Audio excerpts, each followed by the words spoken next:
Hello, everyone, and welcome to the 2021 MLK Virtual Coaches Forum. I'm Kelcey Wright Johnson with Grind City Media and the Memphis Grizzlies, and I'm so excited to be hosting this panel on behalf of the Junior NBA and the Grizzlies. So, in celebration of Dr. King's life and legacy, today's forum will feature a discussion to foster inclusive environments that create healthy relationships between players and coaches and parents and referees and other, youth basketball stakeholders. And now, though this event would usually be held at FedEx Forum here in Memphis, this virtual environment kind of gives everyone a chance, around the region, around the entire country, to listen in and participate. So welcome to everyone who is listening wherever you may be.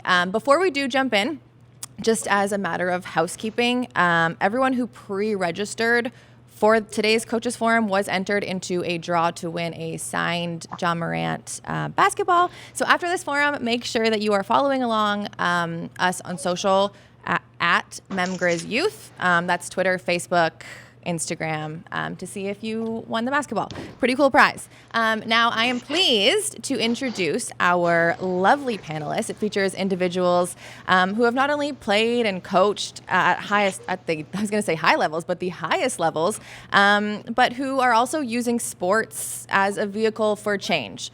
So without further ado, let's get to the people you guys are all here for. First up is Taylor Jenkins. After serving as a head coach of the G League's Austin Spurs and assisting with the Milwaukee Bucks and the Atlanta Hawks, Taylor currently serves as the head coach for the Memphis Grizzlies and leads, I'm very biased to say this, Taylor, but one of the most exciting young teams in the NBA. Next up is Sonia Ramon, is an assistant with the Memphis Grizzlies. She's in her first season here in the NBA. She played collegiately at Tufts, and after serving as an assistant at her alma mater, she became a head coach at MIT. Now, in joining the Grizzlies this year, she became the first Indian American woman and just the 14th woman overall to be named an M coach. Now, a McDonald's All-American who starred at St. Louis University, Larry Hughes was the number 8 pick in the 1998 NBA draft. During his 14-year career, he scored over 10,000 points. 10,000. Whew. And in 2005, he led the league in steals while being named to the NBA's All-Defensive First Team. He is also the founder of the Larry Hughes Basketball Academy. Next up, Tierra, Ruffin-Pratt. She's a guard for the Los Angeles Sparks, my favorite WNBA team, where last season she started every regular and postseason game for the team. She played collegiately at UNC, where she earned all ACC first-team honors, and she currently sits on the WNBA, WNBPA Social Justice Council. And last but absolutely not least is our final panelist, Marty Reed, who is a national partners and marketing manager for the Positive Coaching Alliance, which provides training and resources to ensure positive youth development experiences for kids through sports. So before joining PCA, she won a national championship with the UCLA softball team and has coached across all levels, including the Canadian national team. So all of you, thank you so much for being here. We're so lucky to have you all. I'm going to start kind of asking just a question to everyone. We've all obviously benefited from coaches, growing up to the collegiate level, to whichever level you played or have been a part of. And I want to talk just first about those characteristics of the coaches. If there's one coach that you kind of had that greatest impact on your life, let's talk about the characteristics, that coach had and why it made a big impact. And now, because I'm going to ask everyone, let's just start right at the top of my list here. Let's start with Taylor Jenkins. Characteristics of a coach that had a big impact on your life. Well, first off, Kelcey, good day to everyone. It's an honor to be a part of this panel. Kelcey, thank you for moderating. Sonia, Larry, Tierra, Marty, it's a pleasure to be with y'all. When I think back on my career as a player, as a coach, I've had so many wonderful coaches have an impact on my life. But I think, some of the key characteristics of those individuals, one, care. Above all else, I remember, my youth sports, youth baseball, youth basketball, there was always a care factor, going the extra mile to make sure that I was having a fun experience, I was having a great developmental experience, and all the way through to the NBA ranks, the coaches I've even worked for. There's always been a care factor beyond just the professional work environment. There's always a care about making sure you as a person are having a wonderful experience and you are growing as an individual. And I think there's also a tone of positivity, a characteristic of just making sure your experience is one of positive vibes every single day. That, yes, these coaches held me to a high standard and pushed me to be a better player or a better coach, but there's always a positive tone behind it. There's always an encouraging tone behind it.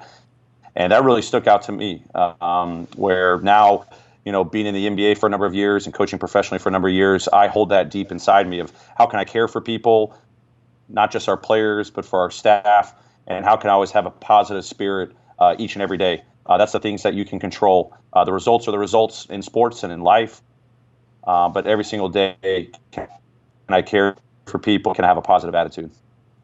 Caring and positivity. I love to hear that. We're going to go down the list. It's actually going to be the hardest for Marty, who's going to have to go last. I'm so sorry. We'll start with you again soon. But Sonia, I don't know if you want to touch on this subject. Sure. Yeah, and to echo what Taylor said, all of that, similar experience with the care factor and the positivity. I've been really lucky to have some great coaches in my life. I think additional things that I might add would be, just the way that I think some of my coaches have really valued each of us as individuals and what we bring to the team, from the leading scorer to the role player off the bench, and instilling that confidence and also just really being educators, and kind of creating a fun family environment. I've been really lucky to have those types of environments on every team I've been in, including the Grizzlies and what Coach Jenkins has been able to do with us. Thank you. Now, those two did not play in the NBA, though. We do have an NBA or a former NBA player here, Larry Hughes. When you think back to the coach that made the biggest impact on your life, what is a characteristic that sticks out to you? Well, I think there'd be a lot of piggybacking in this situation, as the panelists go before me. But I think accountability, having the understanding of care. And I think what's most important as well is that my youth coaches made me feel like I belonged, made me feel like I was needed for a situation. It wasn't to be the best player in the world. It wasn't to be the best player on the team. It was to fill a role. It was to fill a spot, to be a part of something. And those coaches that made me feel included, I feel like pushed me to continue on my journey of playing basketball, because I felt that there was a need, there was a void that I had, as a young player, that these older mentors and coaches allowed me to explore my game. They were in it for the betterment of the players and the young people that were coming through the doors. And being an educator, I felt, early on in my basketball career, for those that were around me, really helped me as well understand just the entire landscape of basketball and sports and education and how those things played off of one another. Yeah, and I think that's a really important topic that we will get to, kind of that inclusivity. Again, we'll touch on that again, but that's a really good point. Tierra, let's go to you.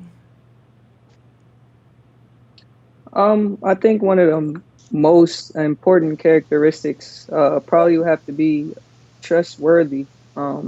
Somebody that I can trust, not just in the basketball court, but outside of basketball.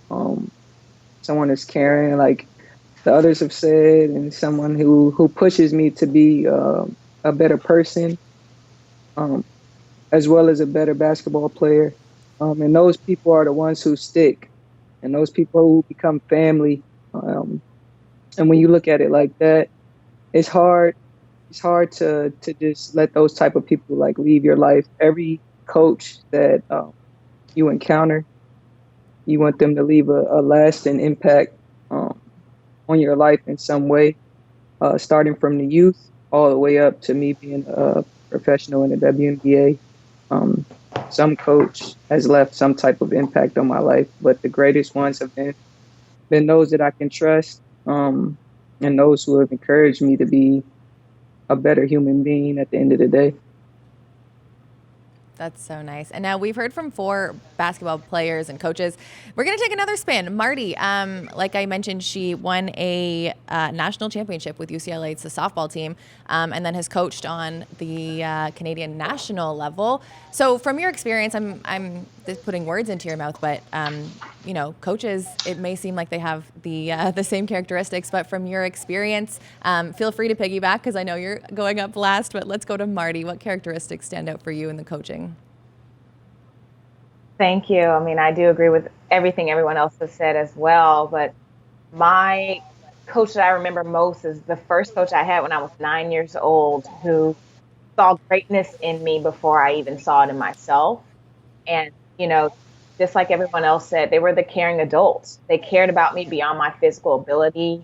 They challenged me and encouraged that competitor in me, but they also kept it fun. And they also never made me feel that my value and self-worth was made into my performance on the playing field. I can't tell if it's cold in here or if that just gave me goosebumps, honestly. Let's dive in. I'm going to ask kind of more individual questions now. So I'm going to go back up to Sonia. We talked a lot about, you being the 14th female, the first Indian American to coach in the NBA, or the female. Can you look back at your youth basketball experience, and was there any times where race played a pivotal role in your journey? And if so, how did you handle it? How did you deal with it? Sure. So I think it probably played a little bit more of a journey for me growing up outside of sports. I think, this happens to kids all the time, but, being called names or picked on, in my case, kind of being made fun of for things that are more Indian in nature. And actually, I think that youth sports and playing team sports really helped me to deal with that. I was fortunate to have, just really supportive teammates and great coaches who fostered a really inclusive environment. And I think, youth sports and team sports can really help build confidence. And instead of making me feel a little bit on the outside looking in, I started to feel more a part of something, and it helps to build your confidence. And so fortunately, it played a positive factor, I would say, in youth sports. For me as an athlete growing up, I experienced kind of the other side of it. In one of my first roles as an assistant coach coming right out of college, I worked with a predominantly Black high school girls AAU team out of Roxbury, Massachusetts, and got to really see what their experiences were like playing as the visiting team, the experience, the things that were said, from the fans, the treatment from officials, sometimes even opposing coaches. It was really an eye-opening experience for me to see, that there's 2 different experiences, much like what we see today in America. So I think that experience has really shaped me in terms of the coach that I have tried to be, since then, and to be really intentional about inclusion and everything that comes with it. If I'm going to go back to the youth basketball, you said that you faced kind of that outside of basketball, not in. If there's any, young athletes or coaches listening right now that are trying to foster that positive environment and make, sport a safe place, is there any advice that you would give to them? Yeah, I think, speak up when you hear things, support each other. It shouldn't always have to be the marginalized person that has to say, hey, that I don't like when you say that. It's so much more powerful when it can be a teammate. That bystander intervention is always a great way to go. And, it really shows that you're there for your teammates, that you're not going to stand for behavior that's not inclusive, and you're not going to normalize that type of behavior. And it matters whether that person is there or not. We can't just say we're not going to say something because this person's in the room. You want to normalize it so that you're never saying things like that, and you build that. So I think finding that courage to speak up, and to say what's right, even if it might be a difficult thing to do, is really valuable as a way to kind of form that environment for everyone. Thank you, Sonia. Now, you mentioned later on how it's kind of echoing what's happening in the world right now. So my question now goes to Larry. Coaches are obviously, they serve as mentors to young people, and you touched on that earlier. in what ways did your youth basketball coaches, the ones that you had kind of growing up, or your role models, play kind of that instrumental role in how you view the world now as an adult? Well, I think it starts with structure and accountability and setting rules that were based on, practice participation, game participation. There really was a thought process about respect, and you respect people's time, but you also respect what people do. A number of my youth coaches were in the school system, so they would obviously work a 8 to 4 o'clock job and then, a 6 or 7 o'clock practice. So the things that my mentors and coaches required of us is that we respect their time, that we come prepared, ready to accomplish a goal, ready to get our job done. And I think that that's important as we, move into the next phase of our life and becoming adults. Is structure and accountability never fades. That's a common process in ways of being successful. So those are the ways that my youth coaches helped me, is to really lay that foundation of your time commitment and what sort of energy you pull from your coaches and mentors and also your teammates to give that overall perspective on, what we're here to do, and we're all here to accomplish a goal. And teamwork for a young player is really no different from teamwork from an adult, whether they're in the workplace or whether they are in the basketball space. So those are definitely key things that were instilled in me early on, is to have structure, but also be accountable for any and all actions. It's funny you say that, Larry, because at a much smaller level, like much smaller, you're talking about respecting time, and you were one of the first people signed into our Skype call today. So thank you for that. Now, Tierra, I'm going to go to you. As we celebrate Dr. King's life and legacy, we've seen kind of that outpouring of support by NBA and WNBA players and coaches, really calling for social justice. Now, what role can youth basketball players all over the country, all over the world, really play in addressing those issues and, the issues that kind of surround race and equality and inequality that we're seeing that, they may see in their community? One of the main things that I've learned over the last year, just being on the Social Justice Council and with everything going on in the world, is to use your platform, no matter how big or how small it is. Just speaking the correct things and speaking in life into it. If you touch one person, 2 people, 3 people, and change their perspective or change their views, if they see something that's wrong, you can change. You could change somebody greater, but you don't have to only have a huge platform like a WNBA player or NBA player. But if you're speaking the right stuff, you change the people that's directly next to you, and they change the people that's next to them.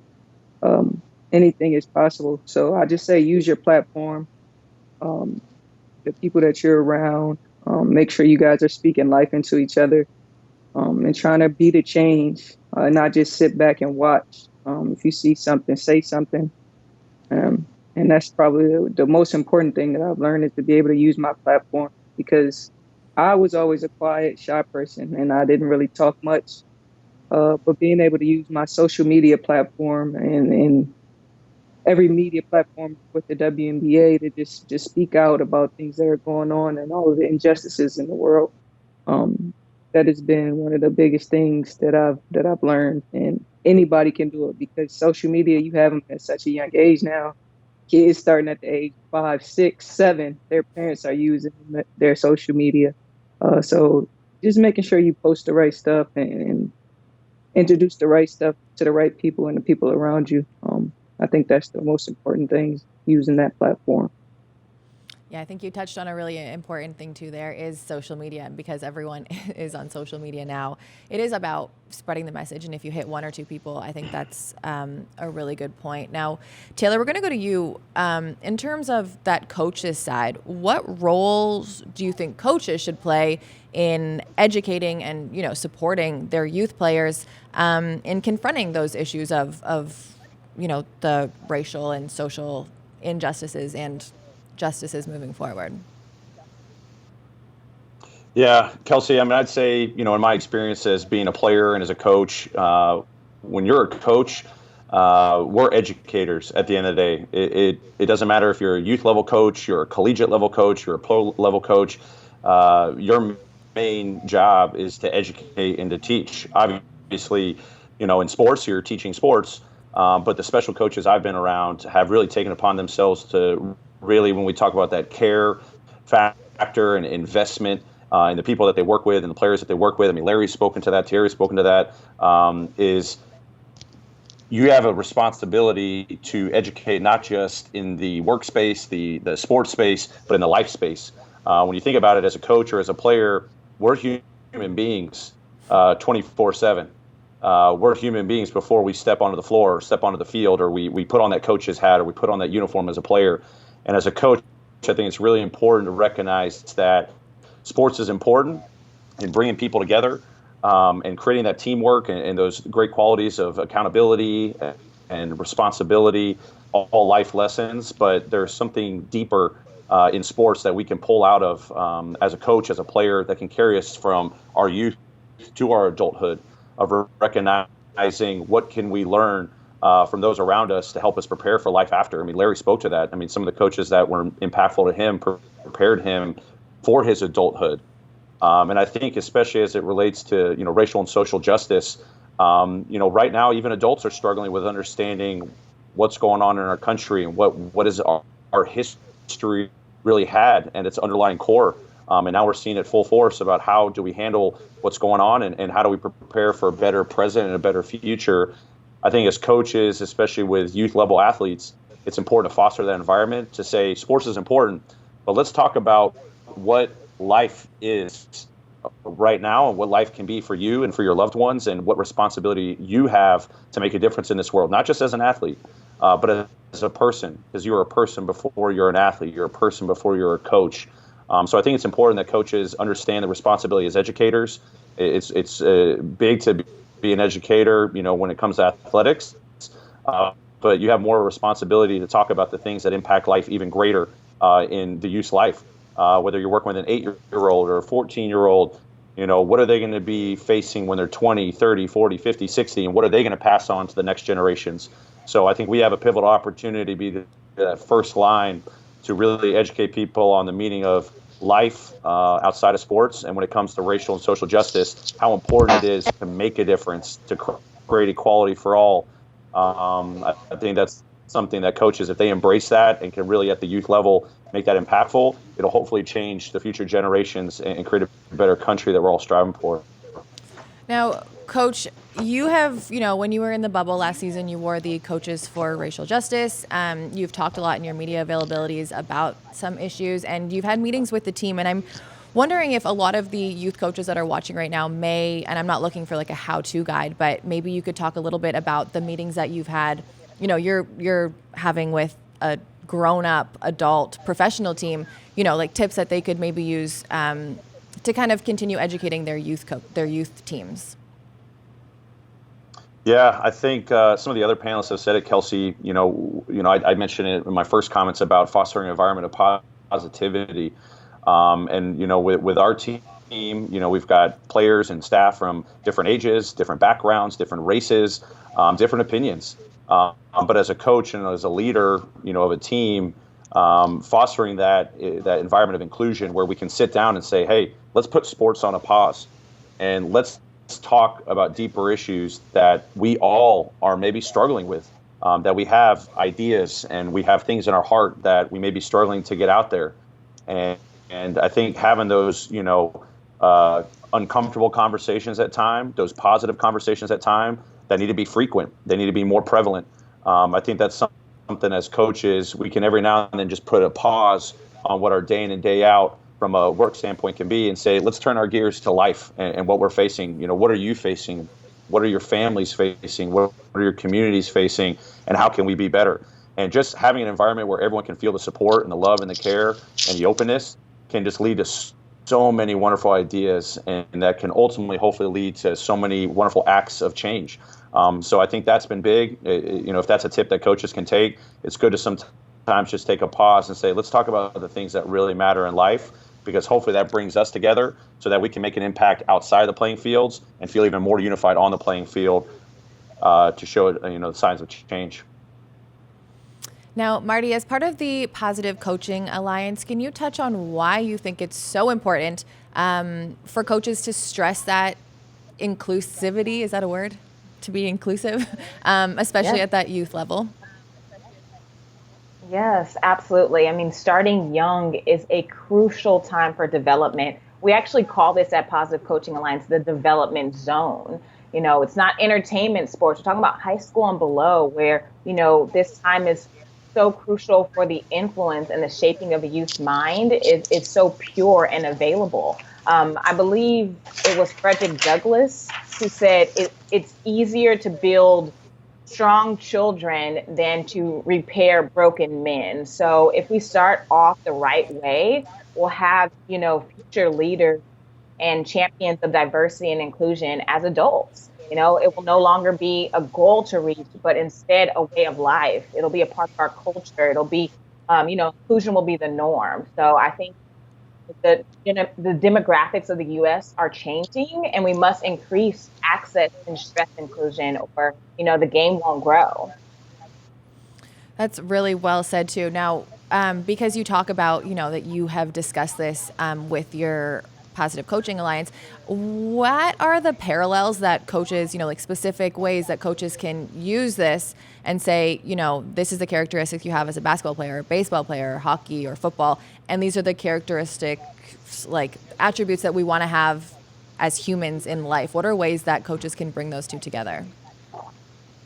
Yeah, drawing those parallels. I think, you have to be intentional with teaching life lessons, always looking for those teachable moments and asking, how can this be applied to life outside of sports? Always, be looking for ways to point out what the players have learned in basketball or whatever sport it is, and how they can apply these lessons in their daily life. So, for example, respecting officials. Let's say, they give the ref a handshake before the game, maybe a fist pump in 2021 now, but, respecting officials can lead to respect for teachers and parents and other, authority figures in an athlete's life. We stress practicing scenarios where athletes don't get their way. Actually practice that in practice, where maybe the ref makes a bad call. How are you going to respond in that moment? Connect that to life and how things aren't always going to go your way, and things aren't always fair or going to go the way that you planned it. So practice that ahead of time, and helping those athletes develop what we call a growth mindset. Learn this from Carol Dweck, attributing their success to the things that they can control, like their effort and their attitude.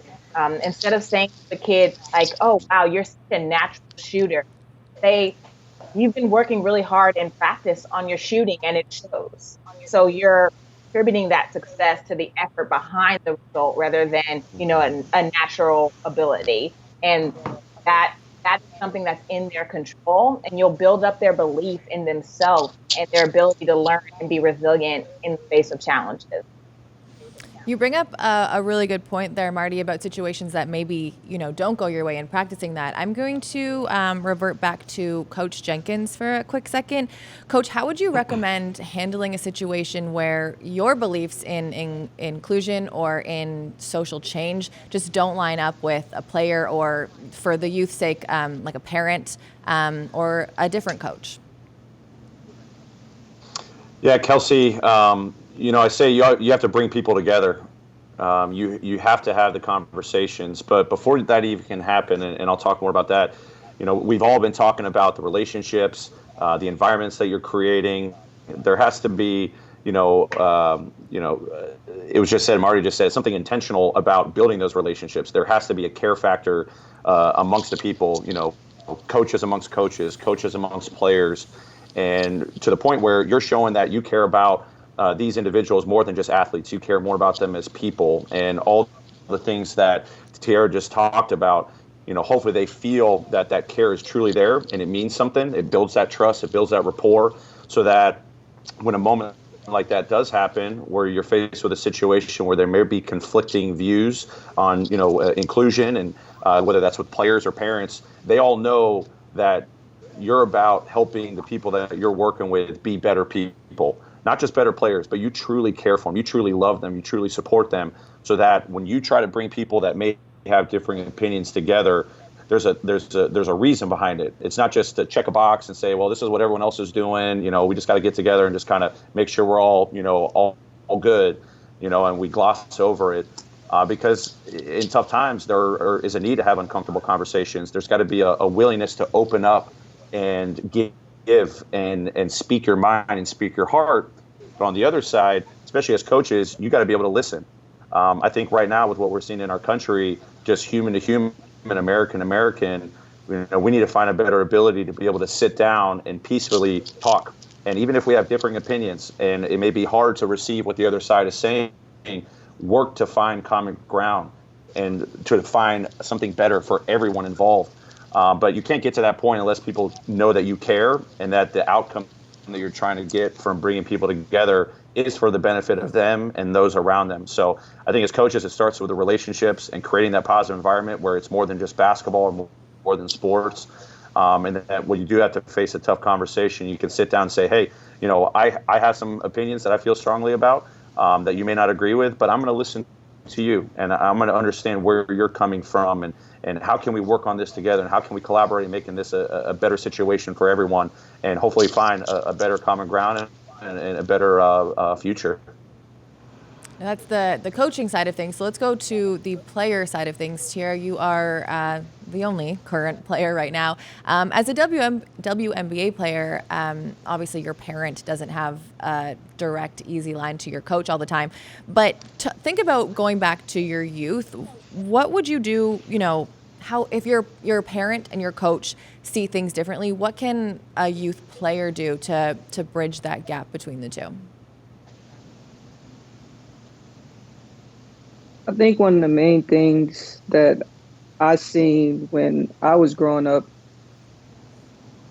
is that my mom and my coaches usually had some type of relationship to begin with. Especially my high school coaches. I went through a few of them. My first high school coach, the reason I even went to a public school, he built that relationship with my mom early on. And though they didn't see eye to eye all the time, but they listened to each other. And that's one thing that I learned at a young age is to respect everybody's opinion. Because we all won't have the same opinion. And I seen that growing up. There were games where my mom was like, I don't think she should play all minutes, but my coach had a different side. And they butt heads a little bit, and I'm in the middle, and I'm like, at the end of the day, he's the coach.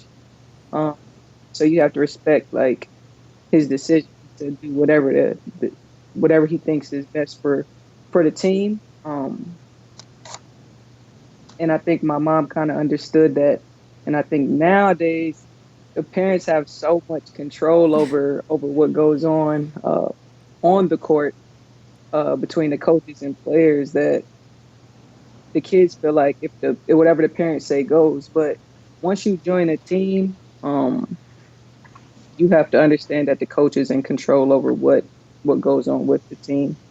So kind of just letting your parents know that, yeah, I understand that you're my mom or my dad, but when I'm in that athletic space, I'm playing whatever sport it may be, I have to follow what my coach says at that time. So as the player, you just got to let your parents know that I understand, but right now in this space, the coach is in charge.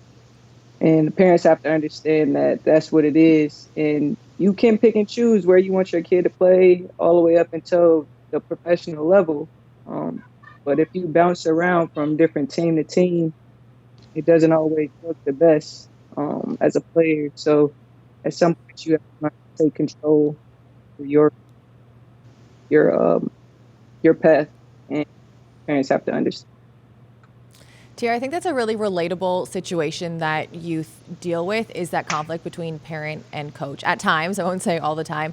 Do you have any specific tips that you can give youth athletes on having that conversation, with either their parent or their coach to talk about boundaries?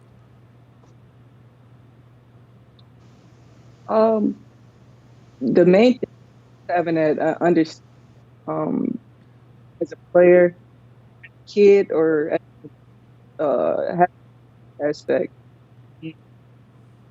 Like I said, you may not always see eye to eye with your coach, or they have to respect you enough to know that it's your journey, this is your path, so you have to be able to control over it. Especially once you get to like high school. For me, like being heavily in high school, my mom gave me the reins. Like she said I had all control over where I decided to go to college. And I thought that was important to me because it made me make a grown-up decision at high school, because that's going to reflect where you go for the next 4 years. And in my mind, and in my mom's mind, where you sign your first year, where you play for your 4 years. So being able to make that decision, she would have her input, my family would have their input on what they thought. But at the end of the day, it was my decision to make. And I think that's where parents have to understand that their journey is not theirs. It's really the kids. And you have to take control of that and just have that conversation, like sit down with your parents and like, Mom, I understand, Dad, I understand what you see, your opinions, but this is my journey and I have to make the best decision for me. And the parents should be able to understand that. Yeah, those are really important points that you're making between, that three-tiered relationship. So let's go to that third tier of the coaches. So I'm going to refer to Sonia. How can coaches develop the culture of inclusion and integrity within that team aspect? Yeah, there's a lot of ways looking at inclusion, big picture, not just, the parent and the player and the playing time issue, but kind of on a bigger picture. I think it comes down to relationship building is the first thing. What makes anyone feel included, someone taking the time to get to know them on the court, off the court, what matters to them, having those conversations and being educators first, as Taylor mentioned. There's so much happening every day when we turn on the news or check social media, stories of police brutality, of riots in the Capitol. And so I think understanding that your players are human beings and you need to check in and have conversations and see how they're feeling about these things that are happening. Reach out. Don't just wait to see if they come to you or just go to practice thinking everything's fine. Because I think players are really resilient and can compartmentalize and seem great at practice, but I think they're still going through things. And so reaching out and having those conversations is so important, and being educators and talking about these issues and supporting your athletes that have a platform, as Tierra mentioned. I think that trying to have those things line up is so important, that to know that your coaches have your back and they support you as you, really try to affect change with your platform. But I think also just really trying to find ways to be action oriented. You don't want to just be performative in what we do. It's easy to just post something on social media and move on. You need to have those conversations ongoing. And then look at other things. What does your staff look like? Do you have a diverse staff? Are there people on your staff that have shared experiences with your players? And if not, why not? And make that happen and be intentional about that. Language, we already talked about, that matters, I think, a great amount. What are some of your traditions on your team? What are some policies? As coaches, as youth coaches, do you have a dress code? Do you have parent groups that provide meals? And is it sort of everyone has to chip in X amount? Are we thinking about people coming from different socioeconomic backgrounds and what they can afford, and what are your policies around that? do you have a budget? Do you have money to spend to buy your team meals after games or on the road? And if so, how are you spending that money? Can we be more intentional about supporting, Black and brown and women-owned businesses? And I think all of those things, if we do them, it sets an example and it sets a culture from with our youth from an early age growing up, that is kind of what we do. And in terms of integrity, just do the right thing even when no one's watching. It's a really simple thing. Set the example and support your athletes. I think it's so incredibly impressive what our NBA and WNBA players are doing in today's world and the platforms that they're using. So I think supporting them is a huge part of it. I hope everyone had their pens and pencils out for that one, because she gave a lot of really good, concrete ways to, build our youth the way that I think a lot of America wants to. The big thing that stuck out to me there was talking about communication and choice of words. So I think hearing how you, Larry, talked about your coaches growing up and how important they were to you, can you just touch on how important communication and choice of words is with coaches that do work with youth? Oh yeah, I would say that it's very important. Communication is really the one of the main keys to success, and that comes with verbal communication. That's also nonverbal communication. I feel like young people should feel encouraged. They should feel empowered, and they should be challenged every day. So there's things that we use within our staff. Praise, correct praise, which is a way to communicate. It's a way to support, but it also allows the young athletes to explore their game. So they're going to make mistakes and they're always going to have challenges. It's how we respond to those challenges in a way that gives them the energy and the motivation to continue to be better. Those words of strength, they come in, hey, you got this. Let's go.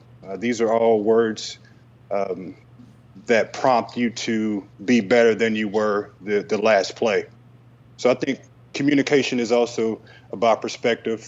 And if our coaches, if they have our athletes' best interests in thought, then they're able to understand their real struggles. They're able to understand their real challenges.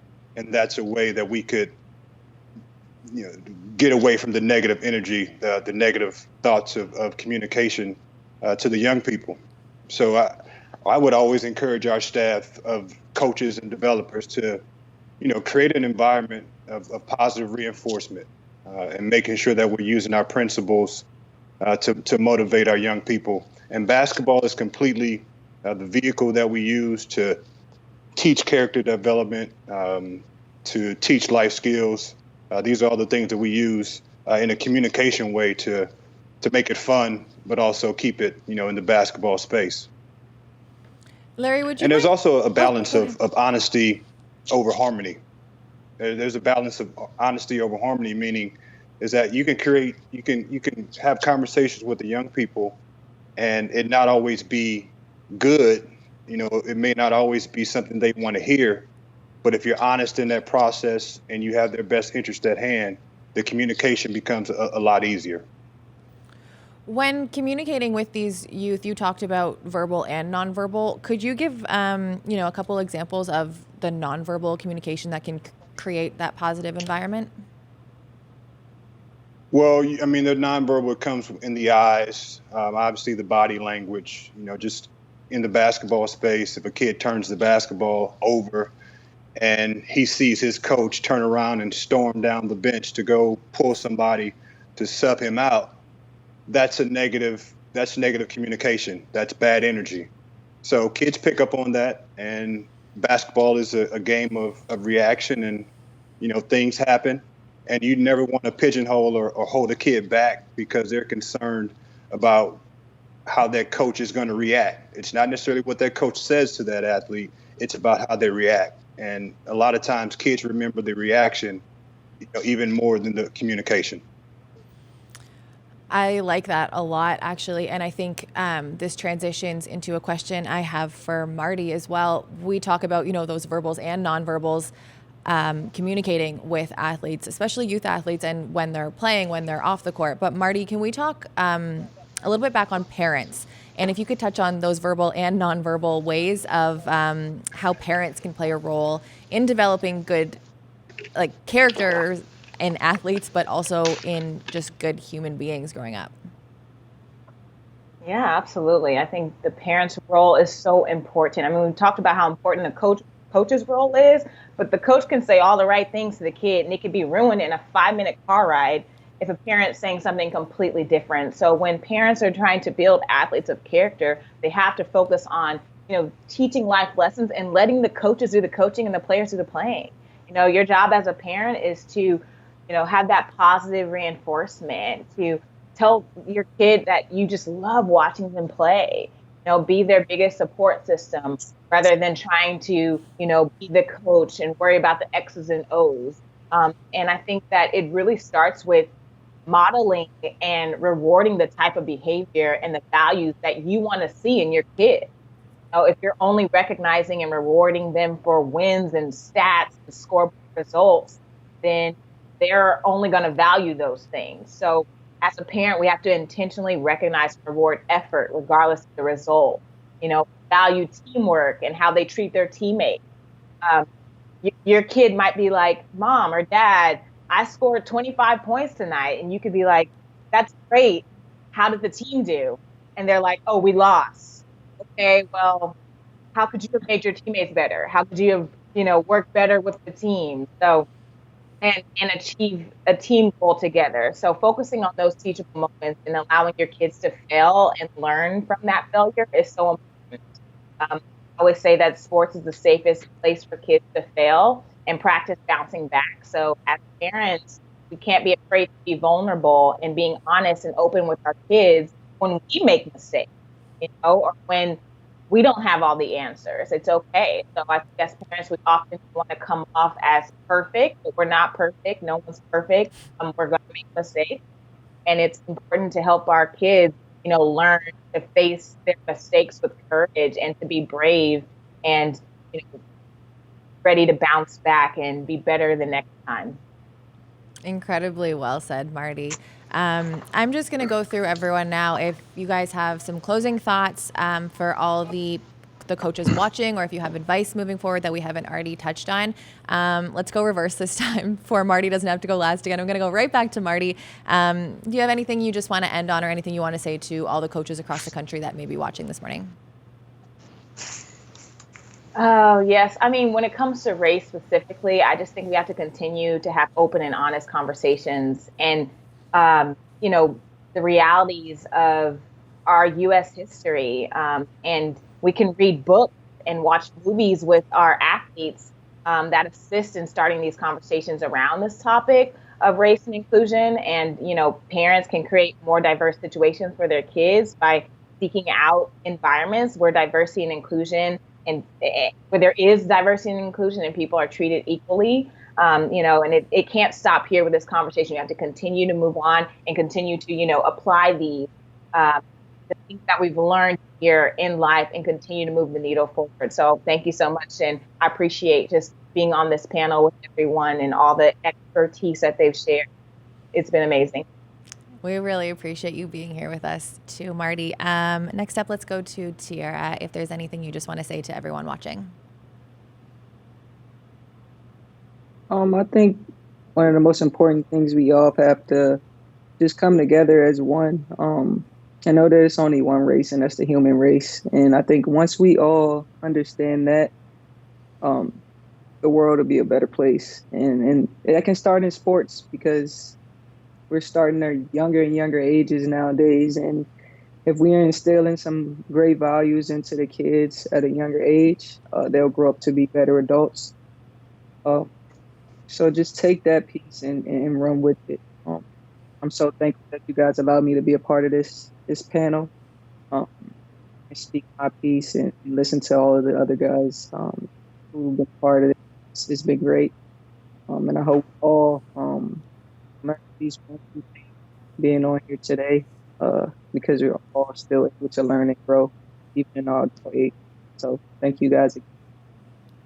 Thank you, Tierra. And again, we appreciate all the work that you're doing with the WNBA and WNBA or WNBPA Social Justice Council. So we appreciate that work as well. Let's move up to Larry Hughes. Well, first of all, thank you guys for having me, and obviously shout out to the panelists. Communication really stands out in this sort of situation, and making sure that the youth coaches are using basketball to teach those very basic life lessons that they've had experience, growing up. The examples of that is that things are not always fair, and you have to find the best way to deal with those things. And a lot of time, understanding, acknowledgement, and hard work has never hurt anyone. So keeping perspective on the young people that you're working with, and really making sure that you're putting yourself in their shoes and allowing them to be great, not only in the sport that you're teaching, but also just in life. Thank you, Larry. Very well said. Short and sweet, but right on point. Let's go to Sonia. Thank you, and thanks again for having me on this. And to all the panelists, I'm actually just so inspired by all of you and what I've heard today. And so I think my advice is just to, stay hopeful and optimistic. Just hearing what everybody said today really lifted me up and makes me excited to, have another day with the team and keep dialogue going, and don't be afraid to rock the boat a little bit when you need to. Love that, Sonia. And thank you for your time. It's been, I hope, inspiring for everyone at home too. And again, last but not least, let's head to Taylor Jenkins.